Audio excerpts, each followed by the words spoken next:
Did you know that what happened to Jesus on the Mount of Transfiguration is what is about to happen in and through the sons of glory in this hour, and that is you. So just stay tuned, you need to watch this.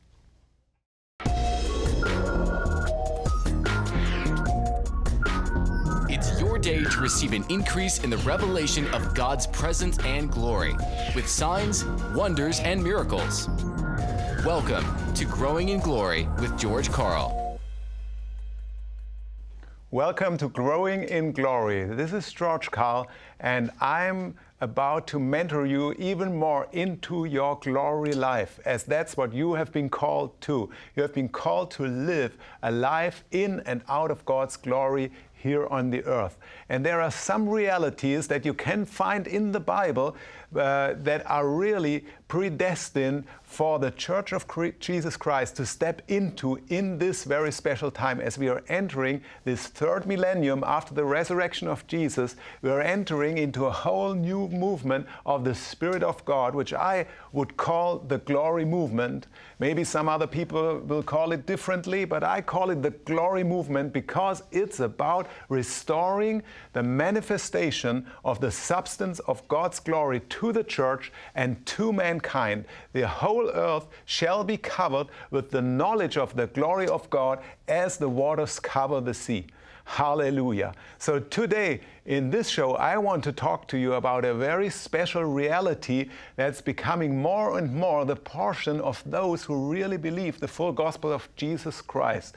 Hallelujah. So you will be excited. But before I get into it, I just want to read you a very short testimony today of what is happening in and out of God's glory, what has happened just recently, actually. Here is a lady that writes to us and she says, after a chemotherapy, my liver was totally damaged. But after Pastor Irina, who, of course, if you don't know, she is my beautiful wife, she prayed for the restoration of my liver, and I got the news on Wednesday that all the lab results have turned back to normal. Hallelujah. God is so unbelievably good. Yes, He really is. And I even believe He really is even better than you and I ever thought. Hallelujah. Because today I want to talk to you about a scripture that can be found in Luke chapter 9, verse 27, where Jesus is talking and He says, I tell you the truth, some who are standing here will not taste death before they see the kingdom of God. And Mark chapter 9, verse 1 adds here, come with power, saying, here, some are standing here and they will not taste death before they see the kingdom of God come with power or come in power. Hallelujah. So what is this scripture talking about?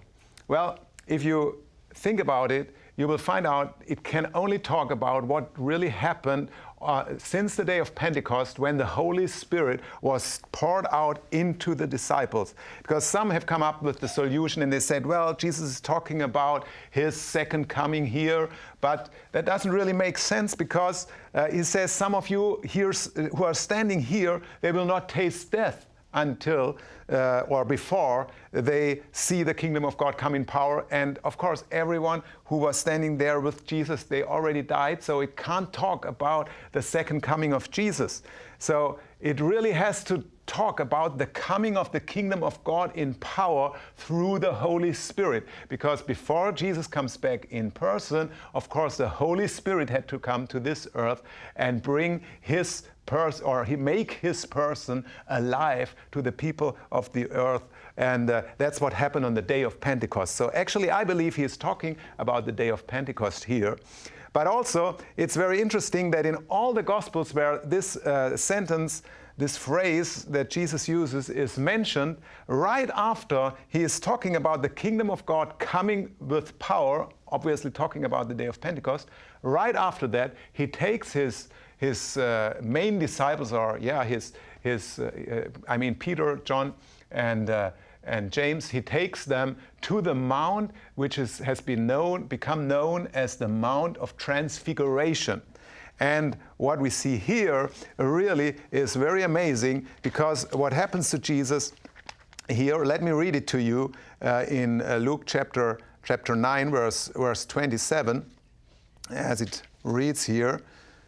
About 8 days after Jesus said this, he took Peter, John, and James with him and went up unto a mountain to pray.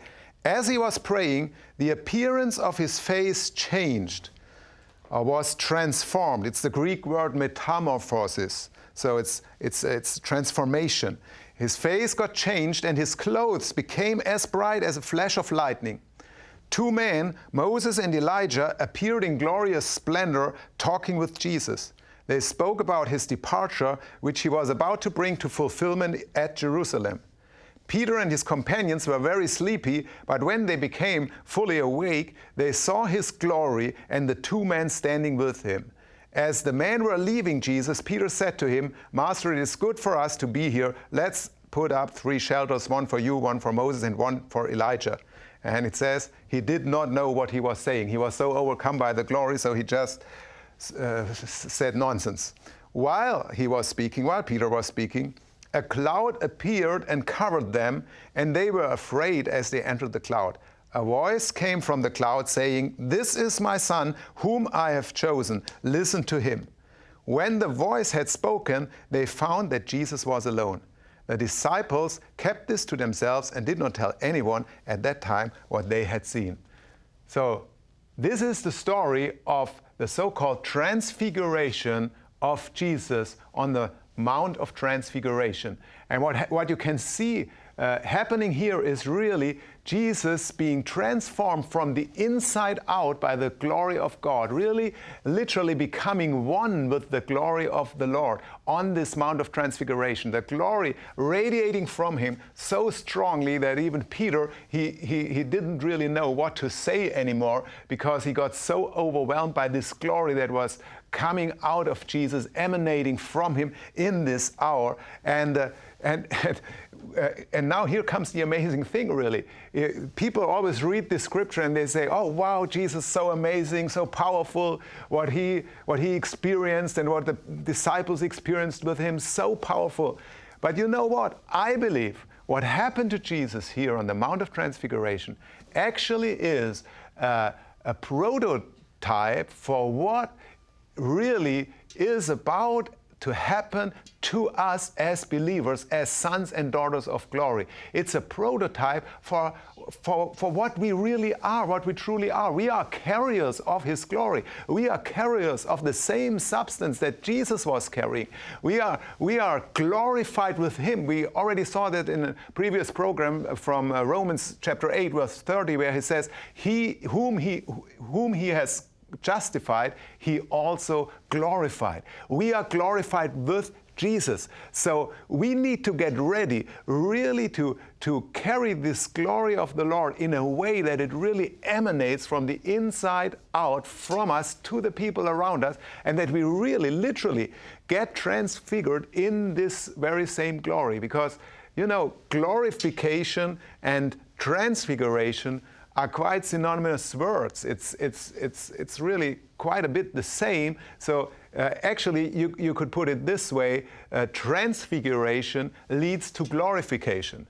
So in order for you to live this glorified life, you also need to be transfigured. That means you really need to learn to become a container for the glory of the Lord, just as Jesus was a container for the glory of the Lord. You need to be ready to get transformed in a way that even your molecular structure is being changed by the glory, that you're starting to shine, you're starting to glow, just as Jesus glowed on the Mount of Transfiguration, and that people, they will really see this greater glory than they saw on the face of Moses when he came down the mountain in the book of Exodus.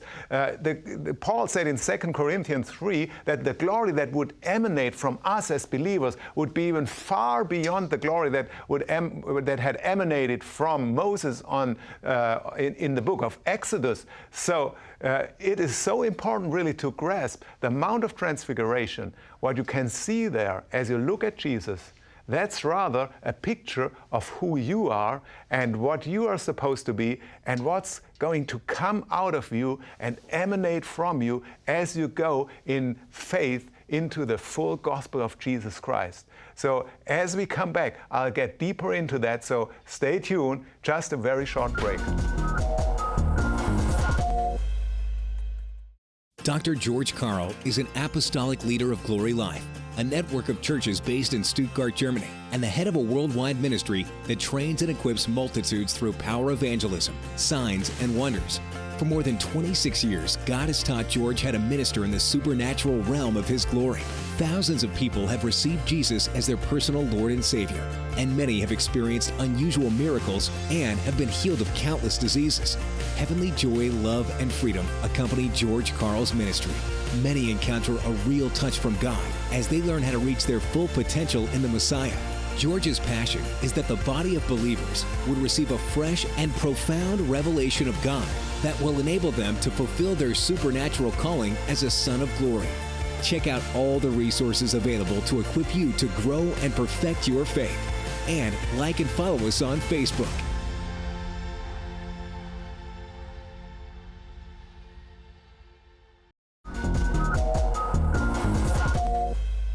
Welcome back to Growing in Glory. This is George Karl, and we are talking here about an amazing reality that is becoming more and more our portion as we start focusing on Jesus and His glory. As is mentioned in 2 Corinthians 3, verse 17, we are changed in the same image as we behold His glory. We behold the glory of the Lord, and we are changed in that very same image from glory to glory. And we are talking here about the Mount of Transfiguration being a prototype for what is really happening to us in this hour. You know, it's going to be a reality that the glory is emanating from you so much that people around you just get touched without you even knowing it.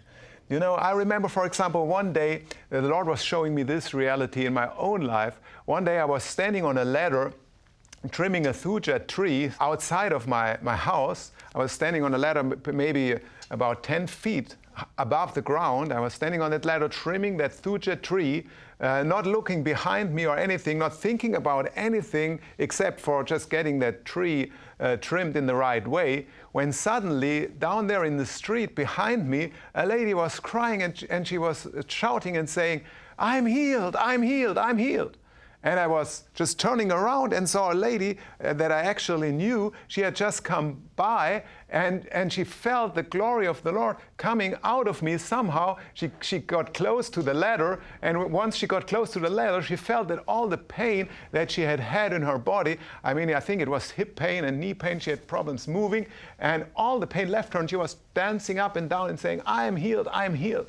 So at this day, really, I started to understand what's going to happen once we really get conscious of this reality of the glory of the Lord in our lives. Hallelujah. Once we really experience the glory coming forth from us as a substance, even in a, for us, totally unconscious way, really. Because I was not thinking about anything spiritual that moment she got healed. I was just trimming that thuja tree and thinking about doing it the right way. But she got healed because the glory of the Lord just was emanating. And that's also you. That's not just me. That's not just for apostles, pastors, teachers, prophets. That's for each and every believer. We need to get a hold of this reality that as we go, we get transfigured and we get glorified. And out of this glorification and out of this transfiguration, there is a substance that's emanating from us that's absolutely supernatural and phenomenal. Hallelujah. Let's go back to the scripture, John chapter 12, verse 24, which I mentioned in a previous show, where it says that the grain of wheat fell into the ground. I mean, the grain of wheat, of course, it's talking here about the life of Jesus that has been taken away in order to bring forth much fruit. And as we already saw, a grain of wheat always brings forth other grains of wheat. And as Jesus has fallen into the ground and died for us, we come forth just like Him. So as He is the glorified Son of the Father, and as He gets transfigured, so also we get transfigured and we get glorified. Hallelujah, hallelujah, hallelujah. So let me go a little bit deeper into that. What does transfiguration truly mean? It means being taken over completely from the inside out. Every fiber of our being transformed. penetrated, changed by the glory of God. It's like you are becoming the glove and Jesus is becoming the hand in you. Your old life, your flesh is being brought to naught, is being crucified with Christ. We've already seen that it has been already crucified with Christ. So your flesh is already, it's been killed on the cross. But right now, the glory of the Lord is entering you just as the glove and is taking you over. And as you stretch forth your hand right now, it's like Jesus is stretching forth his hand. Just get a hold of this reality. Just think about it. Just look at your hand and just think about, well, when I stretch forth this hand and when I lay my hands on a person, it's not me laying hands on that person, but it's really Jesus. I am nothing out of myself. I am dead to self. But the glory of the Lord really is working from the inside out, taking me over. And it's his hand now being put on the sick. It's his hand being put on the bound and on the oppressed. And they get delivered because it's Jesus in me. Hallelujah. When I speak, just get conscious of that too. When I speak, when I open my mouth, it's like Jesus is opening his mouth. He is speaking through me. He is speaking forth. It's a complete takeover. Jesus on the Mount on Transfiguration was completely taken over by the glory of the Father. Hallelujah. And what you focus on, you become. So focus on him, focus on Jesus, even on the Mount of Transfiguration. Just see him there. But once you see him there in the Spirit and you focus on him, just see you in him. And then coming out of that experience, like as Jesus, he was coming down the mountain, realize and get a hold of this reality that as you place your hand somewhere, it's the glory that comes to that place. As you open your mouth, it's Jesus speaking to you, through you. And as you look at people, it's actually Jesus' eyes who are looking at people. The eyes of love, the eyes of compassion, the eyes of glory, the fiery eyes that are being released and being displayed through your eyes as you look at people. Hallelujah, hallelujah. And when you walk this earth, it's like Jesus is walking this earth. It's Jesus walking this earth. In all his humility, because he was humble, of course, he was not making a lot out of him, but also at the same time in all of his glory and in all of his power and in all of his might. He was walking this earth and nothing was impossible to him. And as he is, so are you in this world. Hallelujah. Hallelujah. And I believe what we can expect now in this glory movement as we have entered a whole new era, we can expect more and more sons of glory that are really being revealed on the earth, that are really literally being switched on. I just saw that in a vision just a few weeks ago. I saw that in a vision where people were being switched on in different houses and in different places all around the world. And it all was sons of glory who became aware of who they were and just stood up and came up and took their place. And in this consciousness of being transfigured with Jesus and of being glorified with Jesus, just started to walk this earth. And we are getting ready to see more and more sons of glory really being revealed. That's what's happening. Get ready for transfiguration. Get ready for glorification.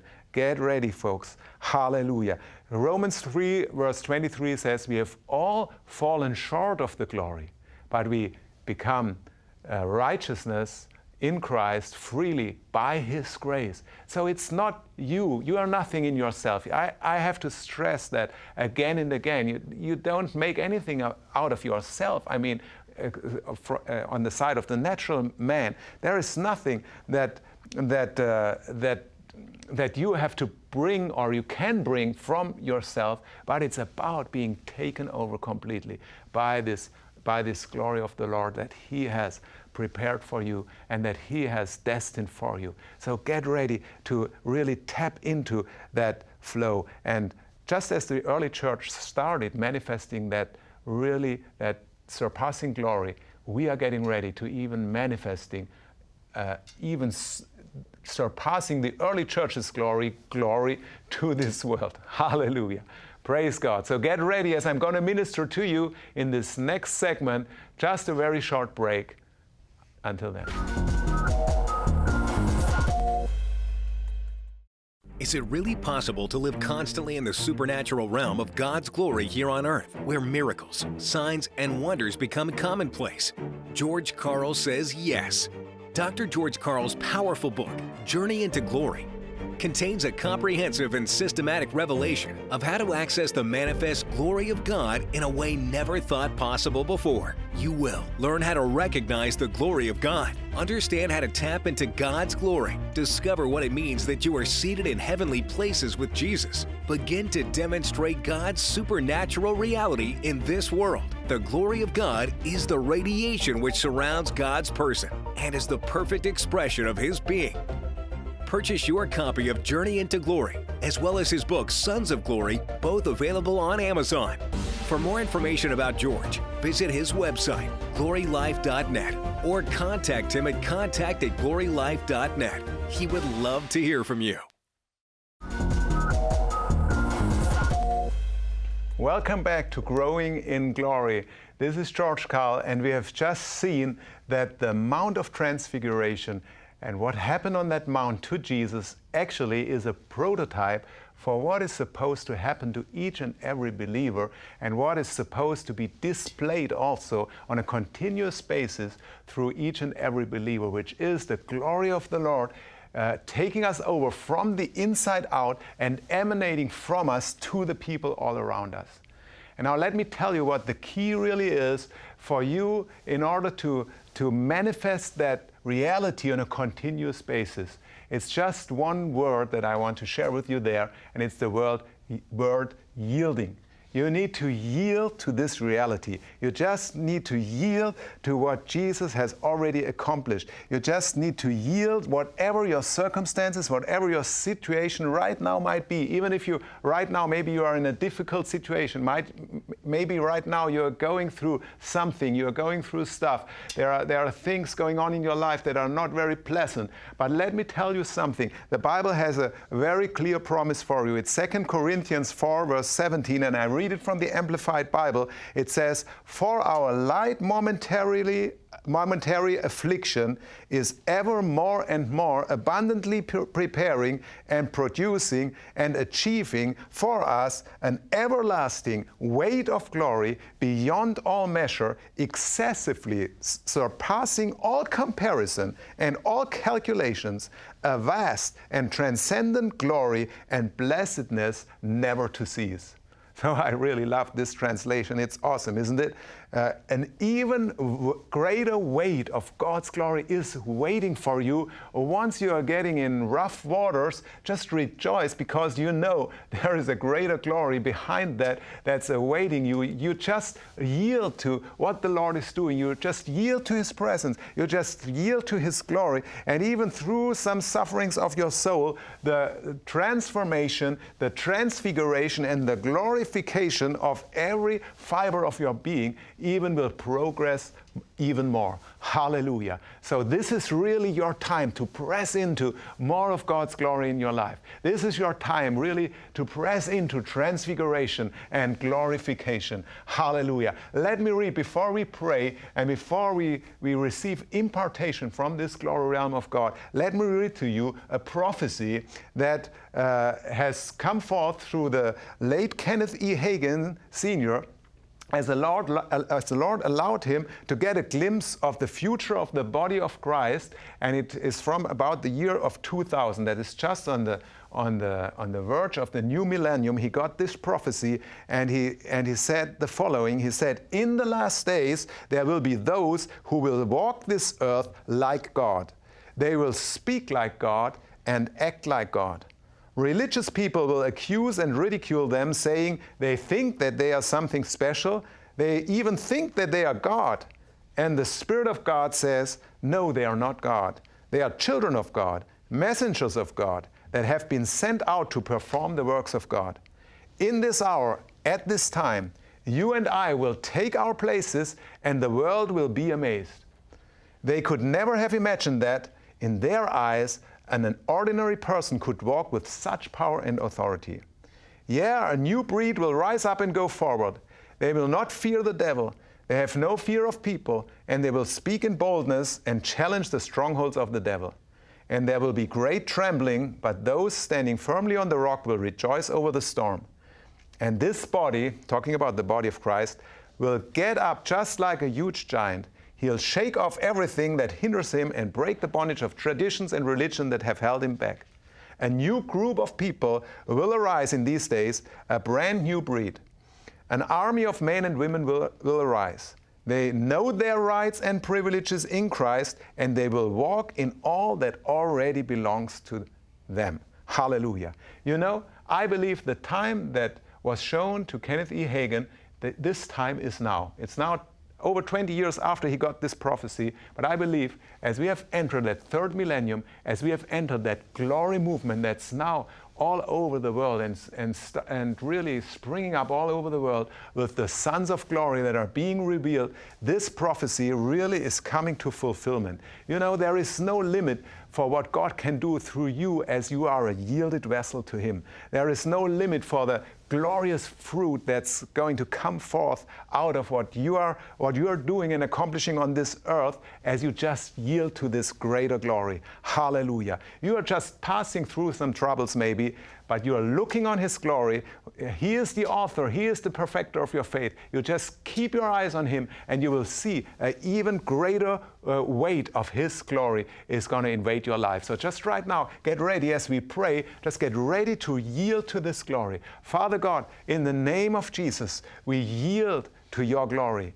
We yield to this substance of your glory. We yield also, Father God, to the process that you have got us in. We yield to the transformation. We yield to the metamorphosis. We yield to the transfiguration that's coming forth from this. And we yield to your glory that's being displayed more and more through us.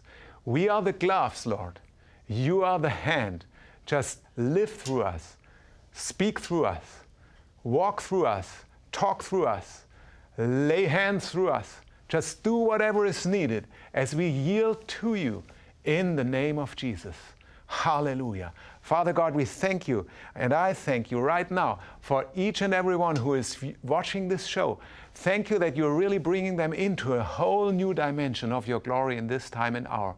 Thank you that you're bringing them up to a whole new consciousness of who they really are, what you're really doing in their lives. And even when it becomes very rough, I believe there are a lot of people that are watching right now who are really going through rough times. But I'm telling you, the greater glory is already about to display. So get ready for it. Just yield to the process. Just keep your focus on Him. And He will not only deliver you, but He will display even greater glory through you in the future. So see you next week for the next show of Growing in Glory. Bye-bye. Be blessed.